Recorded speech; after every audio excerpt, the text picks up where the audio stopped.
Hi, good evening everybody, and welcome to the daily Rambam Shiur, 3 chapters per day. Lesson 183, Hilchos Chagigah, from chapter Bisk until Dovid. This period in time, 46 years ago, when the Rabbi used to conduct the Farbrengens from his room, it was a short while after the heart attack in Tovshin Lamed Ches. And at that time, the style of the Farbrengens was basically one long sikha, who used to take about an hour and a half, where later when it was recorded, it came in a format of a sikha and a maimer.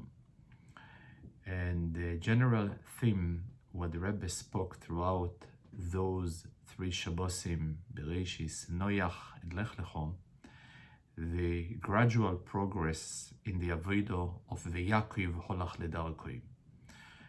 The first step is Holach Ledarkoi right after the holidays, and then moving further from a perspective of Parshas Noach. And then when it comes to Lech Lecho, there is 2 types of Yaakov Holach Ledarkoi. Since the Halicho can go milemailo lemato, and can appear also in a halicho milemato elemailo, and for that reason the pshat in Lech Lecho consists of 2 types of halichos. There is a halicho milemailo lemato, to bring the seichel hanelam mikol rayon, the most lofty level of Avram, into ha'oretz asher reko, into the bchine of Malchus. And then there is, and it's interesting that the Rebbe introduced the Pirush HaPoshut as a second alternative, that Lech Lecho is a reference to Alicho Milemato Lemailo, where Avram is in Choron, and from there he gradually progressing El Ha'oretz to way higher levels, until he reaches the level of Vayiven Shom Mizbeach. There is level number 1 is Lahavaye Haniro Eilov, and then there is a higher level, Lahavaye Stam. And as our sage is teaching us that Maise Ovois, any action of the forefathers, was a direction to the Bonim, to the children, to the future generation, and paving the path to future activities. So for that reason, the korbanos, those offerings where Avram Avinu was bringing upon the Mizbeach when he reached Eretz Yisrael, paved the way to the Avodas HaKorbanos, which we are covering these days. And despite the fact that the most busiest season of Korbanos was the Sholosh Regolim, was the 3 high holidays, and the Korbanos, which used to be brought by the Jewish people at that time, were 3 general Korbanos, which we have covered yesterday: Re'io, Chagigah, and Simcho. However, when it comes to the Chiyuvim, so though the idea of the 3 holidays is a property, is a gift that is given to all of us, but when it comes to the technical ability to bring the offerings in that type of holiday, so for example, Korbanos Re'io, those type of oilo that a person were supposed to bring, so there are 11 types of people that will be exempt from them. For example, someone who is deaf, someone who is mentally challenged and minor, or a person who is mute, a person who is old, sick, servant, blind, somebody who is limping in a state of tumor, or uncircumcised. All of those people will be exempt, and each and every one are the exemption is being derived from the original text in the Torah, which we happen to recite through our prayers. We say, Yeroe kol zechurcho. So by saying zechurcho, it's a reference to the male only. For that reason, any female will be exempt. Servant, which their obligation in mitzvahs is identical to women, so for that reason they are also excluded from the word zechurcho. Since it is written Yeroe kol zechurcho leirois, to be seen, so anybody who is able to see, he is the one who qualified to be seen. For that reason, someone who is blind, he is excluded from the chiyuv. And right next to it, it is written leman yishmeu, in order they should hear. Someone who is deaf cannot hear. And ba'aloischo leirois es pnei Hashem Elokecho, when you will be climbing to see and to be seen by God. So obviously a person who is sick and old cannot climb, and as well a person who is limping, the climbing is a challenge. For this reason, all those categories of people will be exempt from bringing korban re'io. A person who is in a state of tumah as well, since he is unfit to enter to the temple, and orel, uncircumcised, his status is identical to someone who is a tomei. Though a minor himself will be exempt from korban re'io, nevertheless, the father, as part of mitzvahs chinuch, education, is obligated to have the child accompany him when he is going to the aliyah loregel. However, if the child is in a state of blindness or deaf or chigel, that is walking is a challenging thing for him, so then the father will be exempt from the obligation of training him. And the reason is obvious. You train someone who will do the whatever he is being trained when he will grow up. In our case, even when he will grow up, he will be in a state of exemption due to his pre-existing condition. For that reason, there is no obligation upon his father to train him.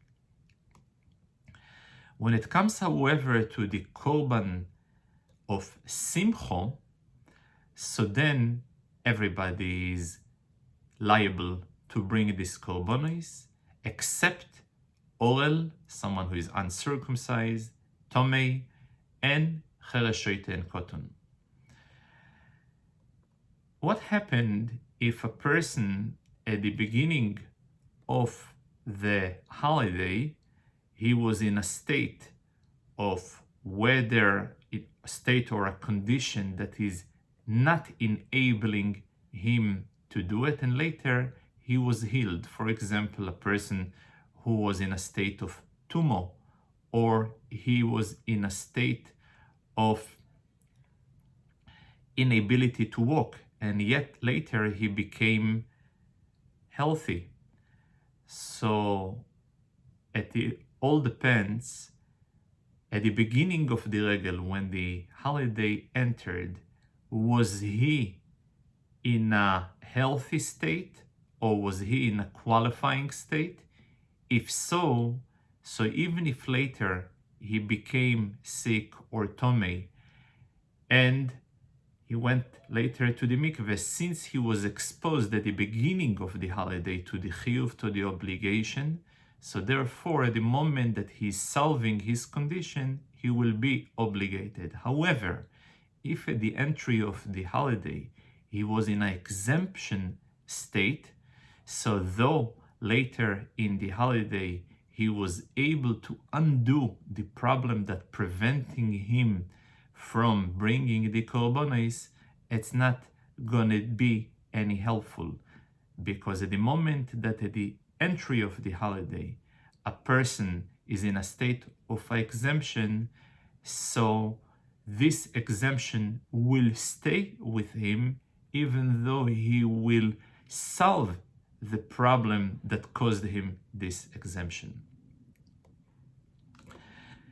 Another issue is being dealt whether a person will be able to bring his korbanos, which he is liable, from pre-existing korbanos, or he must bring it from the chulin. Chulin is type of animals that they have no pre-existing kedusha in them. So depends. When it comes to the korban re'iyeh, it must come only from the chulin. A person is prohibited to pay his dues in regard to korban re'iyeh from any type of animal that is not chulin. However, when it comes to the korbanos of Chagigah, for example, a person will be able to pay his korban Chagigah or to bring, to deliver his korban Chagigah from Meiser Behemo. Meiser Behemo is a tenth from his herd that he is bringing with him in Yerushalayim with the intention to slaughter it in the temple and eat from the flesh of it. So a person can have multiple usage of this animal. This particular animal will be brought as a Meiser Behemo, and at the same time he will fulfill the obligation of Korban Chagigah. Further, if a person brought with him in Yerushalayim the money of Meiser Sheni, which happened to be mixed with Mois of Chulin, a person will be able to take from this mixture the amount which is equal to the Chulin money and purchase with the Chagigah. But when it comes to Shalmei Simcho, in line to the famous expression, Simcho Peiretzes Geder, Simcho breaks all boundaries, not only boundaries of this world, but also boundaries of Halocho, we see a perfect scenario. While the Korbanos Re'iyah and Shalmei Chagigah have certain limitation about the source of the animals which must come from the chulin, when it comes to Shalmei Simcho, basically there is no any boundaries. A person can bring the Shalmei Simcho even from pre-existing nedorim and nedovois, Meiser Behemo, even chatois and hanim can fulfill the mitzvah of simcho from flesh of other korbanos that they are entitled to, or from chose and shoik that they are receiving from shlomim and other type of korbanos. Even, however, when it comes to menochis, flower offering, and birds, they will not be able to fulfill it, since only meat and flesh can consider their consumption as a simcho, as a happy event, but simcho cannot be achieved via flowers and birds. And I think over here will be appropriate to mention the Hasidic explanation to the words ki besimcho seitzeyun. This particular song were always sang at the end of a Farbrengen or a goodbye to the guests who used to go to Israel and so on. So while the literal translation is, when you are living, you should be departing from your friends, you should do it in a happy mode. But there is the Hasidic explanation, via simcho seitzeyun, any situation where a person must come out from unpleasant and a challenging and a struggling place and time, in order to be seitzeyun, to leave it, to exit this type of unpleasant scenario, ki besimcho, via simcho, simcho will be able to take you out from any type of troubles. When it comes to the Shalmei Chagigah and Simcho, it is obligatory upon the person to have those needy people who are poor and dependent upon others to join him with the Shalmei Chagigah and Simcho, and especially about feeding and sponsoring the Levim more than everybody else, since the Torah specified, Hishomer lecho, be careful, pentazoiv es halevi, that you should not ever desert the Levi, because he is the one that God is looking after. We have just right now came from the Shnas Hakhel, which used to take place once in 7 years, and indeed the subject of the second chapter of today's lesson covers all aspects of the Hakhel. So it used to take place always at the year after Shemitah, in the Moitzoe Yom Tov Horishon Shel Chag, at the end of the first holiday of Sukkot. There is an argument amongst the commentator of the Rambam whether it took place at the evening. Some people, though, suggesting it used to take place at the day, which means at the first day of Chol HaMoed, while many others suggesting it used to take at the eve of Chol HaMoed, which was at night.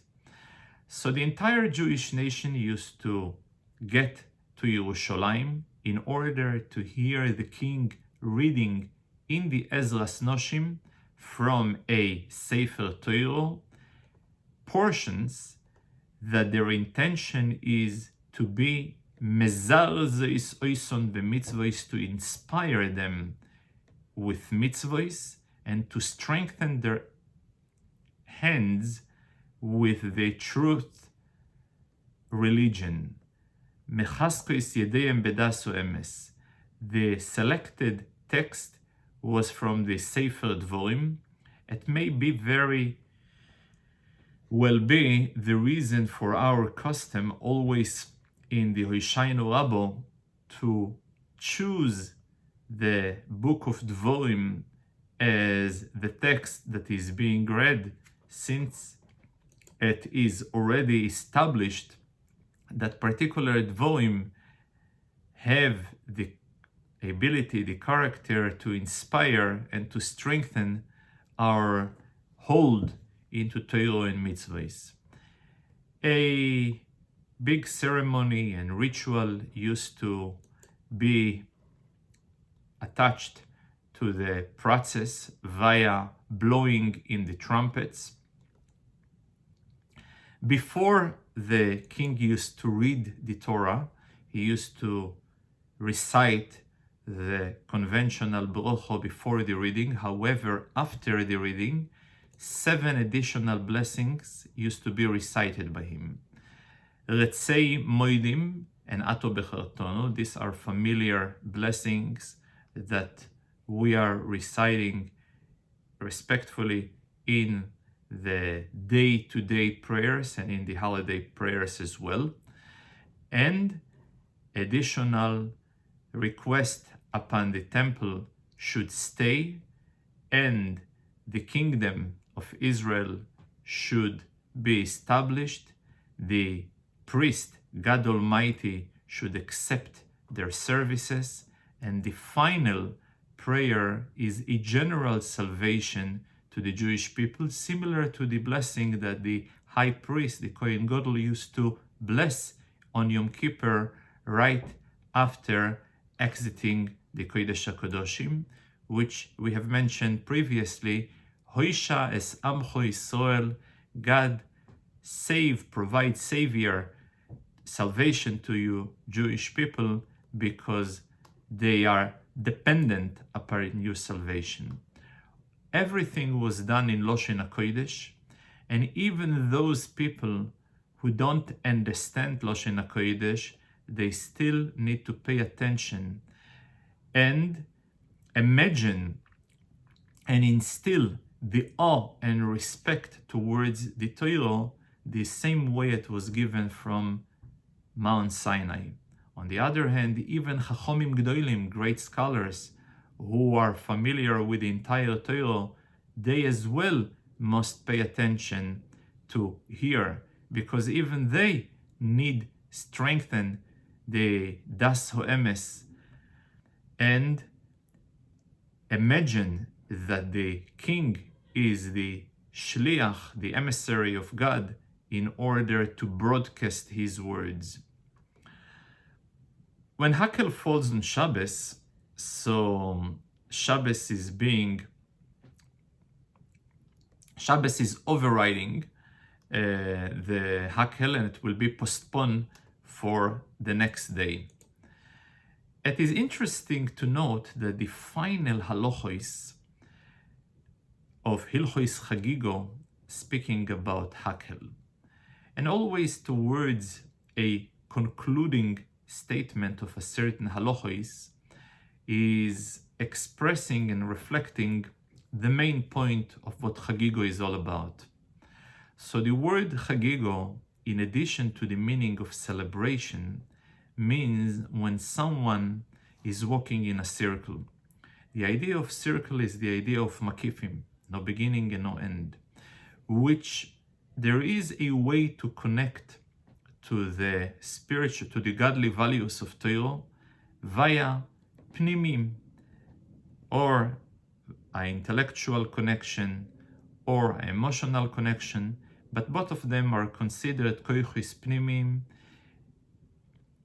based upon the particulars of each and every one.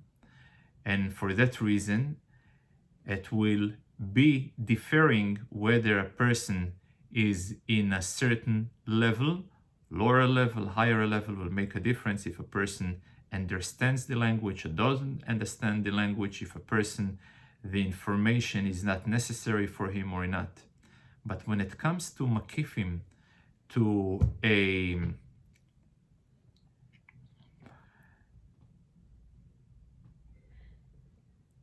a higher type of connection, so in such a case, we see an interesting halacha that no matter whether a person is in a state of excessive knowledge or lack of knowledge, he will still need to participate in the event of Hakhel. When it comes to the third chapter, we start a new inyan. It's a new halachos. It's the halachos of Bechorot, and the Rambam said that despite the fact that the heading is Hilchos Bechorot, he is including in this halachos Hilchos Meiser Behemo. And the Rabbi explains that the reason why the Rambam includes is in order to reflect, to display the point of notes tchiloson besoifon, that there is always a stronger connection from the highest level until the lowest level. Bechor, by definition, is a reference to a beginning, and Meiser Behemo, by definition, is a reference to the end, because in the process where a person counts 1, 2, 3, 4 until he reaches the 10th, so obviously the last one happens to be chosen to be the one that is the Meiser Behemo. For that reason, the Rambam includes both of them, in addition to the technical reason that the Rambam himself explains that both of them, the style of sprinkling the blood is identical. So as we have mentioned previously in different contexts, in Hilchos Bikurim and in other places, the concept of Bechorot, but we must make a recap. The duty of bringing the Bechor is connected to three types: Chamoirim, which is donkeys, humans, and Behemot Tehoro, a kosher animal. And even amongst the ones that we have just mentioned, only male. While the Chamoirim, the donkeys, and human beings, the way that I'm gifting the Kohen is only the exchange.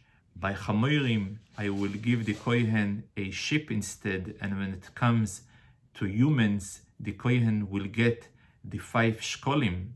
But when it comes to a behemoth tehoro, to a kosher animal, the duty is to bring the physical Bechor himself to the Kohen.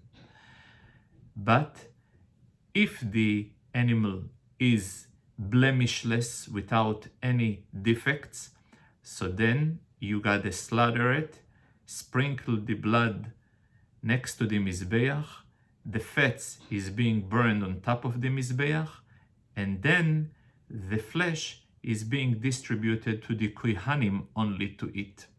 By the way, not to the Kohanim of the Mishmor, that the shift that used to serve in Beis HaMikdash that day, but according to original thought of the Rambam, it's called Niroli, it seems to him that it is discretionary upon the sponsor, upon the owner of the Bechor, to give to whichever Kohen he wishes, though he is not serving in that particular Mishmor.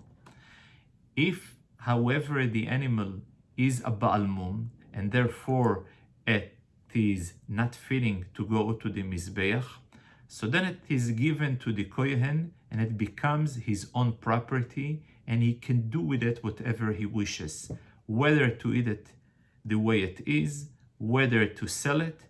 He can sell it even to a non-Jew, because at that point their issue over here is only a financial linkage to the Kohen. There is no element of Kedusha in such a case. Though that a Bechor, firstborn, is Kodesh Mibeten, is holy from the womb, nevertheless, it is a mitzvah to declare the Kedusha verbally. Though a Bechor, a firstborn, is applicable also outside Eretz Yisrael, nevertheless, it is forbidden to bring him to Israel. The only way it must be treated, to wait until a blemish will appear in him, and then it will be able to be eaten outside Eretz Yisrael. Even today, Bizman Hazeh, when we have no temple, there is a obligation of Bechor even in the Behemoth.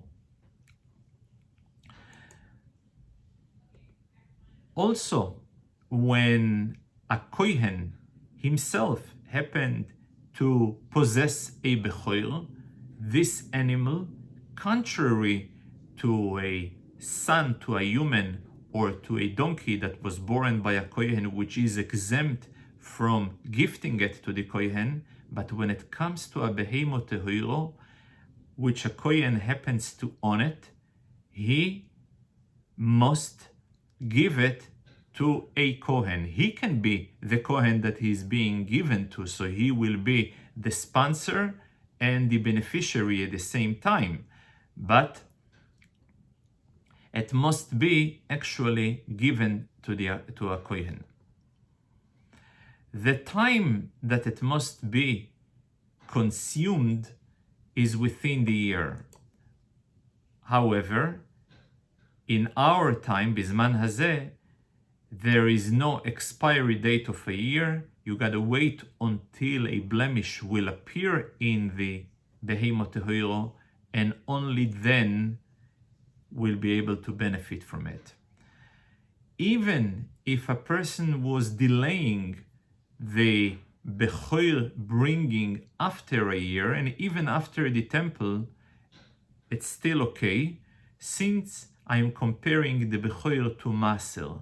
Same way as a Meiser Behemoth, it is not disqualified to bring him next year, though ideally I should bring him within the year. So Bechor as well, the delaying of his bringing is not disqualifying and makes it possible.